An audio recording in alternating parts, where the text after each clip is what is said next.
వైశ్య వికాస వేదిక ఆధ్వర్యంలో నిర్వహిస్తున్నటువంటి జనాభా తమాషా ప్రకారం వైశ్యులకు రాజకీయ వాటా కోసం అని చెప్పి ఒక చర్చాగోష్ఠి కార్యక్రమానికి మా వైశ్య వికాస వేదిక శ్రీకారం చుట్టినటువంటి సందర్భంలో విచ్చేసినటువంటి వైశ్య కుల బాంధవులందరూ కూడా పేరు పైన నమస్కారం చెప్పచ్చు.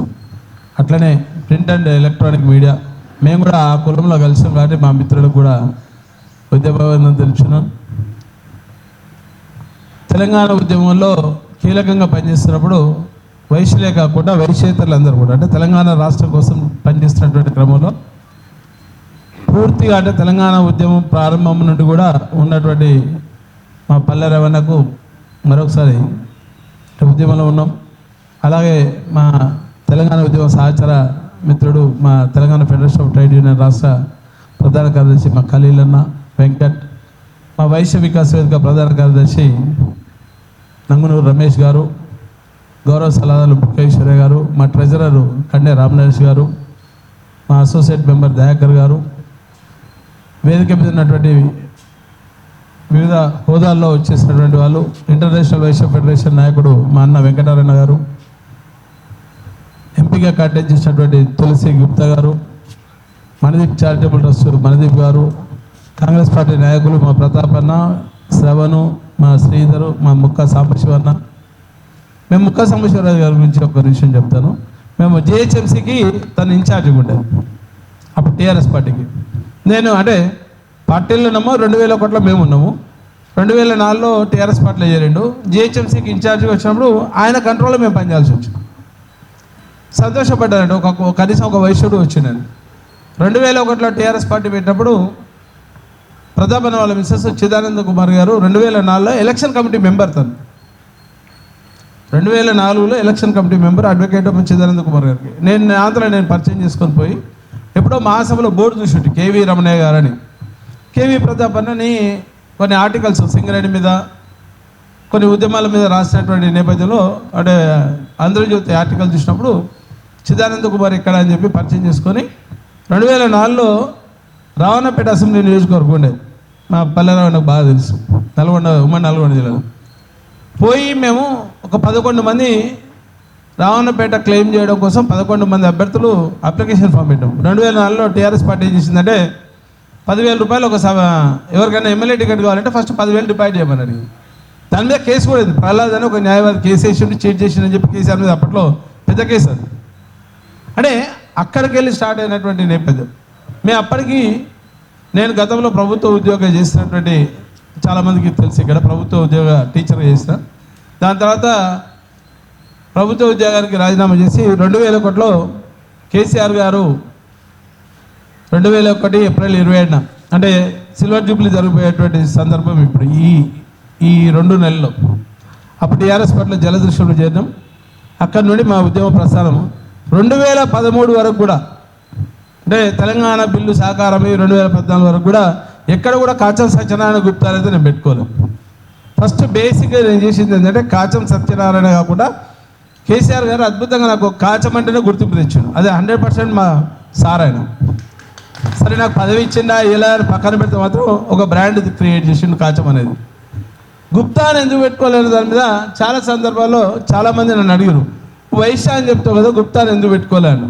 నేను వైశ్య పెట్టుకోలేదు, గుప్తా పెట్టుకోలే, ఆర్య వైశ్య పెట్టుకోలేదు. ఫస్ట్ నేను లీడర్గా ఎదగాలనుకున్నా. లీడర్గా ఎదిగే క్రమంలో వైశ్య అనగానే ఏ పార్టీడైనా నేను 3వ బెంచ్లో కూర్చోబెడతాడు, అవసరమైతే లాస్ట్ బెంచ్లో కూర్చోబెడతాను. ఉద్యమకారునిగా నేను ఎస్టాబ్లిష్ అయినా, చదువుకున్నాం, రకరకాల పని చేసాం. ఇంత ప్రతాపని చెప్పాడు అసలు పార్టీలో ఏమైనా పని చేస్తే కదా ఎవరికైనా. పార్టీలో చిన్న పదవి నుండి కాన్స్టిట్యున్సీ ఇన్ఛార్జ్ వరకు అప్పుడు ఉన్నటువంటి మూమెంట్లో 2009 మూమెంట్లో ఎవరైతే ఉద్యమ ఇన్ఛార్జీలు ఉంటే వాళ్ళే పార్టీకి రేపు కాబోయేటువంటి అసెంబ్లీ సెగ్మెంట్లో వాళ్ళే అసెంబ్లీ టికెట్ వాళ్ళకి ఇస్తాను కేటాయించినటువంటి నేపథ్యం కూడా ఉంది. అంటే ఆ క్రమంలో సీరియస్గా పనిచేసినాం. సరే ఇప్పుడు చాలామంది చెప్తారు తెలంగాణ ఉద్యమంలో అసలు నేను పనిచేసినంత ఎవరు చేయలేదని చెప్తారు. సార్ తెలంగాణ రాష్ట్రం తెచ్చినటువంటి క్రమంలో దగ్గరికి వెళ్ళి మా వెంకట్ చూసాను, మా ఖలీలన్న చూసాను. ఇక జర్నలిస్ట్ కోటాలో జర్నలిస్ట్ సంఘాలు ఎన్నో వేదికలు పెట్టినటువంటి అనుభవం ఉన్నటువంటి మా పల్లెరావు ఉన్నాడు. కాంగ్రెస్ పార్టీ నాయకుడు మా జిన్నవాంజయ్య గారు నన్ను ఉద్యమం చూస్తుంటే అనేది అరే ఎన్ని రోజులు చేస్తావు బిడ్డ నువ్వు, అసలు ఏంది నీ పరిస్థితి ఏందని అడిగిన రోజులు కూడా ఉన్నాయి. సరే ఎవరేమనుకున్నా ఒక కాజ్ కోసం పనిచేసినాం. తెలంగాణ రాష్ట్ర సాధనలో కీలకంగా పనిచేసినాం. చరిత్రకారుల్లో చెప్పుకునేటువంటి సందర్భంలో మరి భారతదేశానికి మహాత్మా గాంధీ, పక్కన ఉన్నటువంటి ఆంధ్రప్రదేశ్కు పొట్టి శ్రీరాములు. సరే తెలంగాణ రాష్ట్రంలో ఒక వైశ్యుడు అనేటువంటి ఉన్నాము. ఇద్దరు పిల్లలు కూడా తెలంగాణ ఉద్యమంలో ఇద్దరు వైశ్య బిడ్డలు సూసైడ్ చేసుకున్నారు. ఆ శవాలు కూడా మేము మోసినాం. ఎక్కడ మా సంఘాలలో ఆ ప్రస్తావన కూడా లేదు. ఎప్పుడైతే తెలంగాణ రాష్ట్రం ఏర్పడిన తర్వాత ఫస్ట్ మహాసభ ఏర్పడి కార్యవర్గంలో కంపల్సరీ ప్రతి మీటింగ్ కూడా నివాళులు అర్పించగానే మేము స్టార్ట్ చేస్తాం. అంటే నేను ఆ రోజు ఉంటే మాత్రం, లేకపోతే ఏ సంఘం కూడా చేయడు. ఇక పోటీ పడేటువంటి సంఘాలు ఉన్నాయి. ఇక ఇంతకుముందు ప్రేమ్ చెప్పాను, ఒక ఆయన ఇంటర్నేషనల్, ఆయన ప్రపంచం ఆర్యవైశ్య. అసలు ఆర్యవైశ్య కాదురా నాయన అంటే ఓడినాడు వయసులో. ఈ నిచ్చెన మెట్ల కుల వ్యవస్థను తీసుకుంటే మనం ఏం వర్ణ వ్యవస్థ వెళ్ళొచ్చులలో బ్రాహ్మణులు, క్షత్రియులు, వైశ్యులు, శూద్రులు అంటే ఒకటి 4 విభాగాలుగా 4 వర్ణాలుగా చేసి వచ్చినాము. వాడు ఎందుకు ఇచ్చిండో మనకు తెలియదు. మనం అగ్రవర్ణం అని ఒక పేరు. రాజకీయాలు ఏడున్నాం అంటే అధమ స్థానంలో రాజకీయాలు ఉన్నాం. దానికి ఎవరు కారణం అంటే మనం కూడా కొంత కారణమే. మన వ్యాపార దృక్పథంతో, వ్యాపార నేపథ్యంలో ఫుల్ టైం పాలిటిక్స్లో లేము. ప్రజాపరం చెప్పాడు అంతా షార్ట్ టర్ము లేకపోతే పార్ట్ టైం. ఎవడొస్తాడా అంటే లాస్ట్ మినిట్ వరకు వండింది అనుకోండి, వండిన తర్వాత ఎవరికో మనం పెట్టాల్సినటువంటి కర్మ వచ్చింది. గతంలో ఉమ్మడి ఆంధ్రప్రదేశ్లో 15 నుండి 20 మంది చట్టసభలో ఉన్నటువంటి నేపథ్యం. ఒక్క హైదరాబాద్కే తీసుకుంటే 1947 నుండి, అంటే స్వతంత్రం వచ్చిన కారణం నుండి లెక్కేసుకుంటే సికింద్రాబాద్కు వయసులో 4 మేయర్గా చేశారు. ఎవరికైనా తెలుసా అంటే ఏ సంఘంలో డాటా లేదు. పివి గురుమూర్తి గారు, మాణిక్ లాల్ గుప్తా గారు, హెగ్డే అనేటాను, ఇంకో ఆయన పేరు నాకు గుర్తులేదు, ఒక ఎంపీగా చేశారు. అది కాకుండా చెప్తా 1952లో కొంత అంటే వైశ్య కమ్యూనిటీకి సంబంధించినటువంటి కొంత హిస్టరీ చెప్పాలనే ఒక ఉద్దేశంతో చెప్తున్నాను. 1952లో నెహ్రూ గారు నిజామాబాద్కి వస్తే ఒక 10,000 రూపాయలు 1000 వెండి నాణాలు ఇచ్చినటువంటి నార్ల హనుమాన్లు ఉన్నాడు బాన్స్వాడ నియోజకవర్గం. ఆయనకు ఎమ్మెల్సీ గారు నిజాం ప్రభుత్వం నామినేట్ చేసింది. అంటే గొప్ప చరిత్ర ఉన్నటువంటి ఇండిపెండెంట్గా చేసినటువంటి గెలిచినటువంటి వాళ్ళు కొత్త కేశవులు గారు ఉన్నారు, నలమాస్ కాంతయ్య గారు ఉన్నారు. ఆందోళన నియోజకవర్గం 1967లో నల్మాస్ కొండే ఆందోళన నియోజకవర్గం ఇప్పుడు ఎస్సీ, అంతకుముందు జనరల్ ఉండే బసవ మానే అనే ఒక ఆయన ఉండే ఇండిపెండెంట్గా చేసిండు. ఆయనకు అగనెస్ట్గా నెహ్రూ గారు వచ్చి ప్రచారం చేసిండు. 2 సంవత్సరాలు ఆయనకు మరణశిక్ష విధించారు నిజాం ప్రభుత్వం. వికారాబాద్ జైల్లో ఆయన శిక్ష అనుభవించారు. మరణశిక్ష ఇంకో 4 రోజుల్లో అమలయ్యేటువంటి పరిస్థితుల్లో తప్పించుకొని వచ్చి మళ్ళీ ఆయన ఎమ్మెల్యే పోటీ చేసి గెలిచిండు. అంటే ఒక ఘన చరిత్ర ఉంది. కొత్త కేశవులు జడ్చర్లకు వెళ్ళి ఉన్నారు. ఇక సర్పంచులు అయితే కోకోలోళ్ళు ఉన్నారు.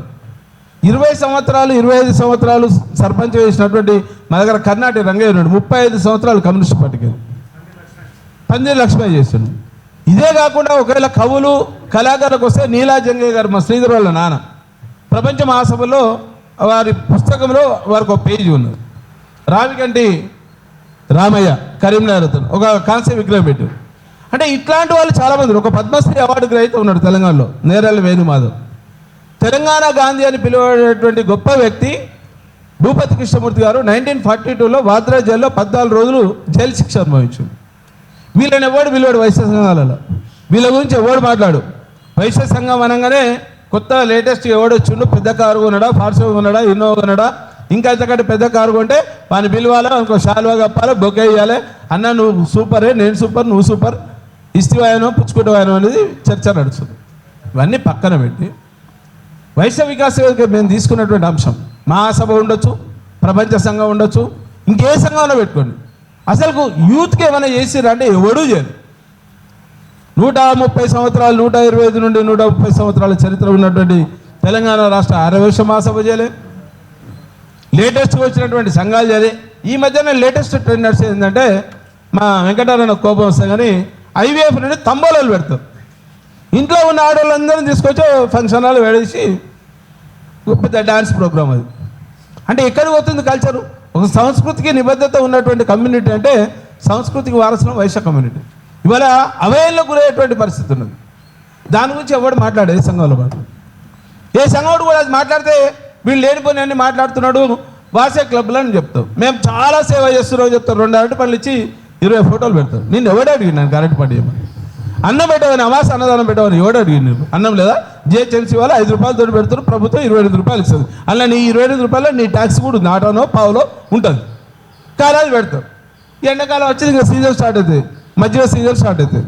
దేని తలా 500 వేసుకోవాలి, 50 ఫోటోలు తీయాలి, వాట్సాప్లో ఫ్రీ వాట్సాప్ అలా పెట్టాలి, అన్న మస్తు చేసినాం, లేదంటే సాయంత్రం పోవాలి బోట్స్ క్లబ్లో కూర్చోవాలి. ఇదే పని. రాజకీయ పరంగా ఏ కులమైనా రాజకీయంగా ఉండకపోతే ఆ కులం అస్తిత్వం కోల్పోతుంది. దాన్ని ఎవరు గ్రహిస్తలేదు. 15 మంది శాసనసభలు ఉన్నాం, శాసన మండళ్ళు ఉన్నామని చెప్తున్నాం. పక్క రాష్ట్రాన్ని ఉదాహరణ తీసుకుంటే ఆంధ్రప్రదేశ్లో ఉన్నటువంటి వయసులకు ఉన్నంత కమిట్మెంట్ మనకు లేదు. తెలంగాణలో ఉన్నటువంటి లేటెస్ట్గా వస్తారు, లేటెస్ట్గా పదవులు తీసుకుంటారు. ఆ పార్టీ ఏమని ఉండొచ్చు, వాడు ఏమని ఉండొచ్చు. ఉదాహరణ మనం ఇంతకుముందే మనం మాట్లాడుకున్నాం. తెలంగాణ రాష్ట్రం ఏర్పడిన తర్వాత తెలంగాణ రాష్ట్ర ప్రభుత్వం కేసీఆర్ గారు 11 మున్సిపల్ చైర్మన్లకు అవకాశం ఇచ్చాను, 7 కార్పొరేషన్ చైర్మన్లకు ఇచ్చాను, ఒక ఎమ్మెల్సీ ఇచ్చాను. ఇదే కాకుండా ఆర్టీఐ కమిషనర్గా బుద్ధ మురళి గారికి ఇచ్చాను. అంటే కమ్యూనిటీని కొంత కన్సర్న్ తోటి పనిచేసిండు. సరే ఎమ్మెల్యే టికెట్ నాకు ఇవ్వలేదు, బిగాల గణేష్కి ఇచ్చాడు, మా సాంబానికి ఇవ్వలేదు, నాకు ఇవ్వలేదు. ఇన్ఛార్జ్ చేసిన వాళ్ళు మా ఆగిరి వెంకటేశ్వరుడు, ఇన్ఛార్జి చేసిన వాళ్ళమే లేవు, ముగ్గురం. ఎవరికి టికెట్లు రాలేదు. పోనీ దాని గురించి అడిగేటోడు ఉంటే ఇంతకుముందు ప్రేమ్ చెప్పాడు కదా, ఎవడు అడగాలంటే మళ్ళీ మేమే పోయి అడుకోవాలి.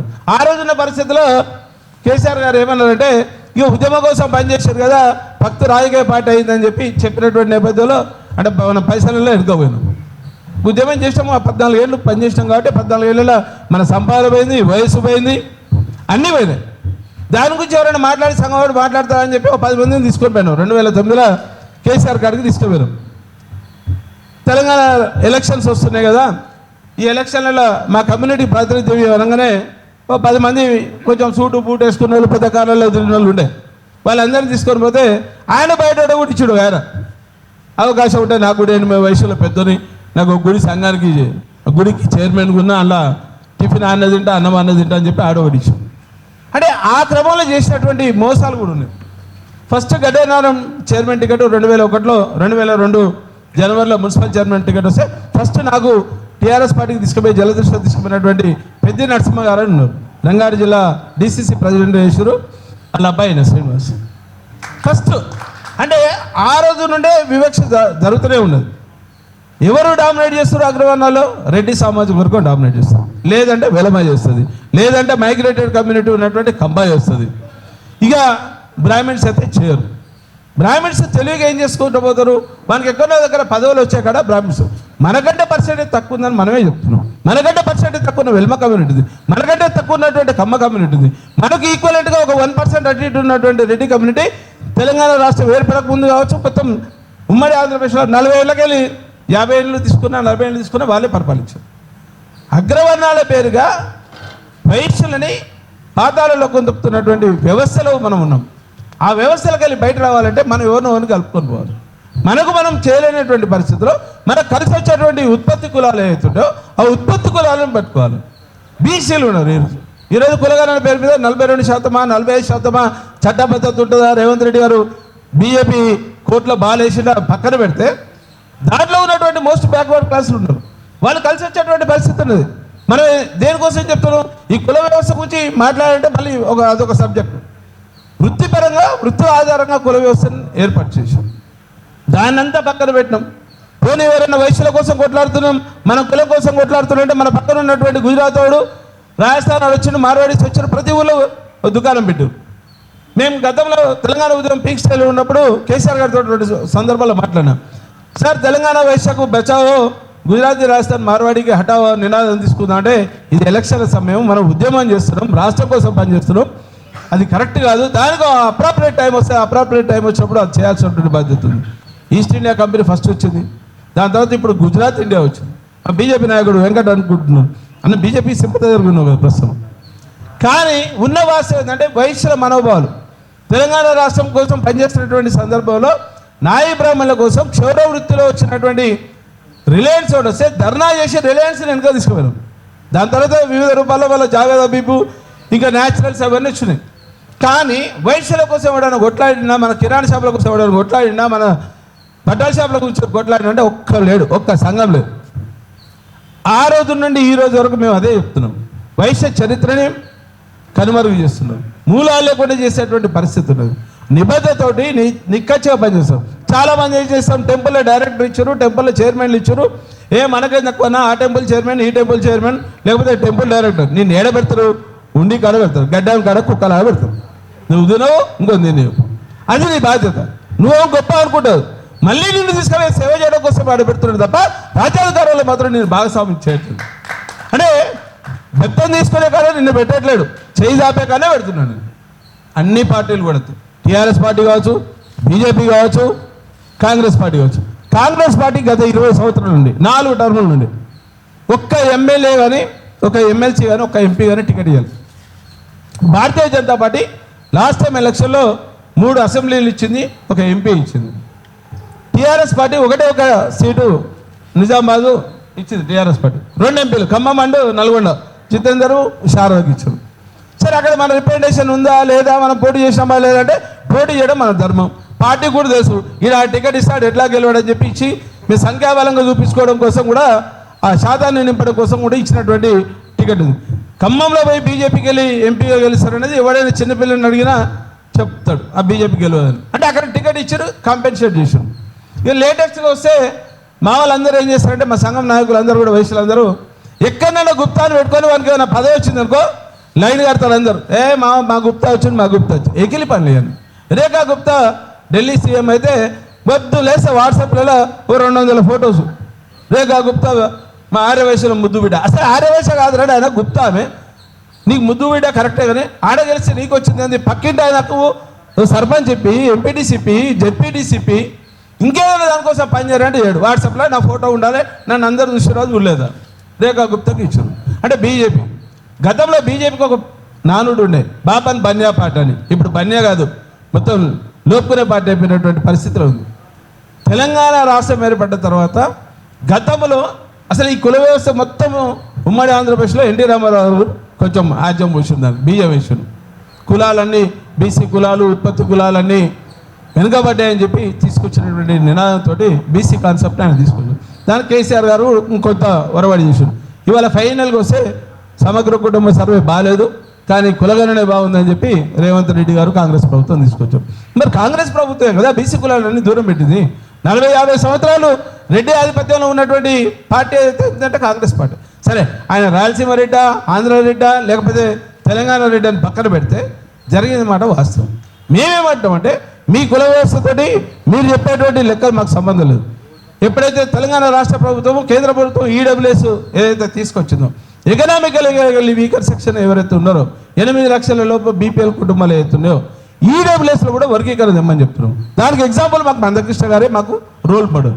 మాకు ఎవరు కాదు, మా కులానికి కాపాడే దాంట్లో ముందుండాల్సింది ఆయనను చూసి మేము గైడ్ చేసుకుంటాము, ఆయనను చూసి ఆయన బాటలు నడుపుతాం. నెక్స్ట్ ఎవరు బీసీలో ఉన్నాయి, బీసీలో 100 కులాలు ఉన్నాయి. మరి ఉపకులాలు అన్నీ ఉన్నాయి కదా, ఏబిసిడీలు కూడా ఉన్నాయి కదా, ఈడబ్ల్యూఎస్లో కూడా అందుకే మేము కావాలన్నాం. ప్రప్రదంగా వైశ్య వికాస వేదిక నుండి మేము ఆ నినాదం తీసుకొని మా సంఘ పెద్దలకు అడిగిపోయాం.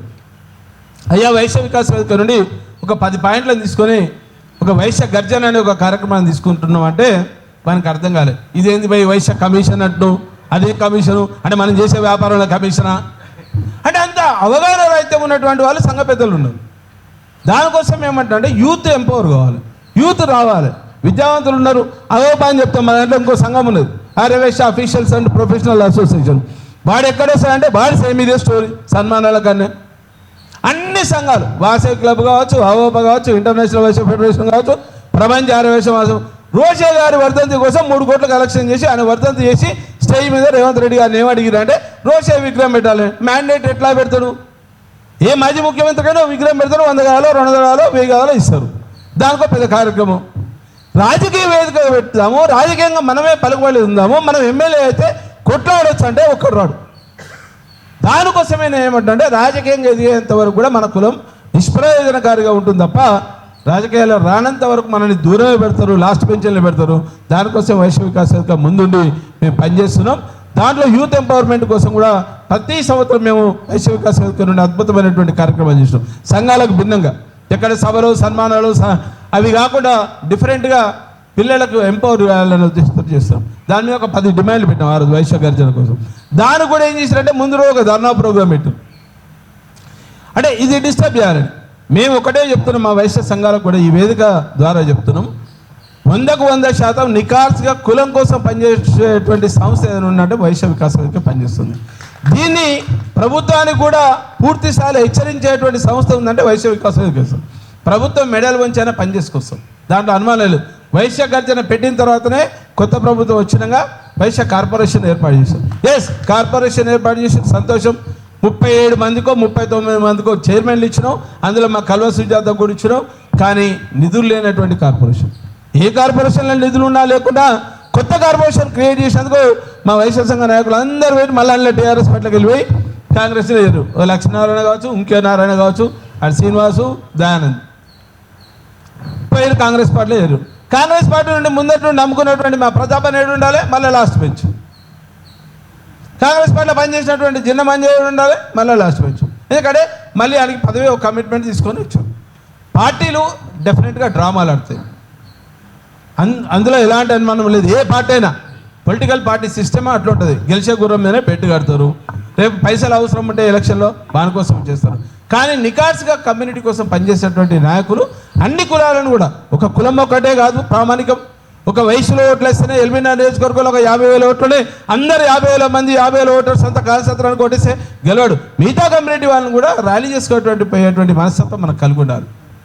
అప్పుడే మనకు మనుగడ సాధ్యమవుతుంది. కానీ లేనటువంటి పరిస్థితిలో మనకున్న దౌర్భాగ్యం ఏంటంటే వయస్సులు ఒక 4 కలవగానే ఇక మనంత గొప్ప లేడు, అవతల కులవాడు తక్కువ అని చెప్తాం మనం. అవతల కులవాడు చాలా చిన్న స్థాయిలో ఉన్నాడు కూడా వాడు ఒక మాట్లాడే కాకొంటాడు ఎదురు అంటాడు. మన వాళ్ళు ఏం చేస్తారు, అరే బడి అన్నావా అని చెప్తారు పక్కకు. నిన్ను కూడా అన్నాడు, ఆ సోయి ఉండదు. మా ఏ కులాన్నైనా కులం పేరు పెట్టి దూషణ చేస్తే చట్టపరంగా శిక్షారులే. అది ఎస్సీ ఎస్టీ కావచ్చు, బీసీలు కావచ్చు, అగ్రవర్ణాలు కావచ్చు, ఎవరికైనా కావచ్చు.